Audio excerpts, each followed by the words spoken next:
আসসালামু আলাইকুম। আজকে আমি খুবই সহজ পদ্ধতিতে আস্ত মুরগি রোস্ট করে দেখাবো। আশা করছি আপনাদের কাছে ভালো লাগবে। তাহলে চলুন দেখে নেই।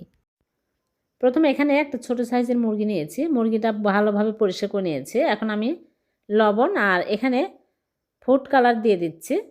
কালারটা অনেক সুন্দর আসবে এজন্য। এখন ভালো করে মাখিয়ে নিব। মাখানো হয়ে গেলে আমি ভেজে নেওয়ার জন্য চুলায় একটা প্যান বসিয়ে পরিমাণ মতো তেল দিয়ে তেল গরম হয়ে আসলে মুরগিটা দিয়ে দিচ্ছি। দিয়ে আমি উল্টিয়ে পাল্টিয়ে ভেজে নেব। ভাজা হয়ে গেছে, এখন আমি তুলে নিচ্ছি। তারপর এই তেলের মধ্যে আমি দিয়ে দিচ্ছি দারচিনির টুকরা আর এলাচ দিয়ে দিচ্ছি। পেঁয়াজ কুচি দিয়ে দিলাম, দিয়ে আমি নেড়ে চেড়ে ভেজে নেব ব্রাউন কালার করে। তারপরে দিয়ে দিচ্ছি আদা রসুন বাটা 1 চামচ করে, দিয়ে আমি নেড়ে চেড়ে কাঁচা স্মেল যাওয়া পর্যন্ত ভেজে নেব।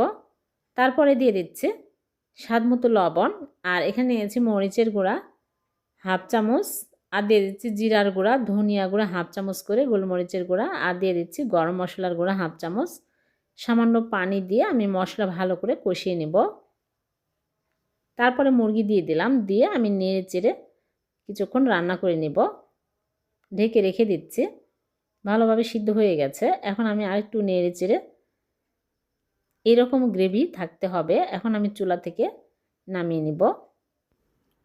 চুলা থেকে নামিয়ে পরিবেশন করে নিলাম। হয়ে গেল ভীষণ মজার চিকেন রোস্ট। এভাবে চিকেন রোস্ট করে দেখবেন, খেতে কিন্তু দারুণ টেস্টি হবে।